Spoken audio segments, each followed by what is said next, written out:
Here are the best waiver wire pickups of Week 15. One's got to be Patrick Taylor. There's no doubt about it. I mean, Isaac Guerrero went down with a foot sprain. I doubt he plays on a short week, Thursday Night Football. Patrick Taylor is going to be the lead running back for the 49ers, most likely in this game. Now, obviously, they picked up the other running back all in waivers, which I'll get into in a second, but only 4% roster in ESPN Fantasy Leagues. No one has this guy.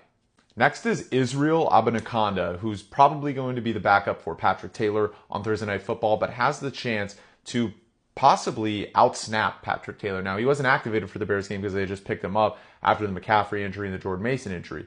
Perhaps he's ready, he's activated, and he's with a one over Taylor because he's more of a Guerrero type back, explosive, looking for those big hitters, quick hitters, like long runs, right? Whereas Patrick Taylor is more of a through the tackles kind of running back. I would not be shocked if they use Israel a ton. Next, we'll go into Sincere McCormick. This guy's been balling. This is back-to-back games with 12 plus carries. I don't think people realize it. Like, this dude is an absolute stud.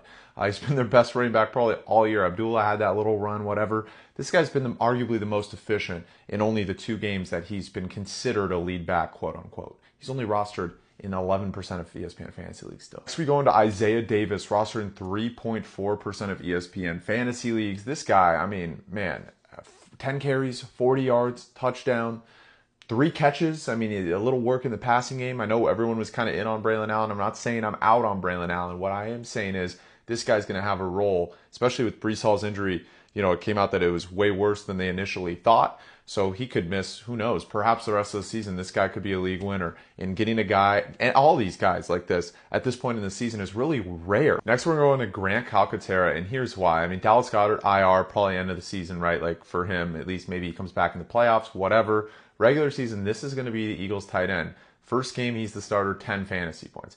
To me, that screams like, look, he's going to have a role moving forward. Maybe A.J. Brown's mad, but this guy's not. This guy, I mean, Jalen Hurts likes to target his tight ends. It fits into this offense. Obviously, it's a run-heavy offense, but rostered in 1% of leagues pretty much, 1.7. Like, come on. If you need a streamer, a tight end, this could be a guy for the foreseeable future, the next few weeks. Next, we got Jalen McMillan, 8.5% rostered in ESPN Fantasy Leagues. Remember, I said he was an elite pickup when Mike Evans and Chris Godwin went down. Then they didn't use him, really. They didn't utilize him.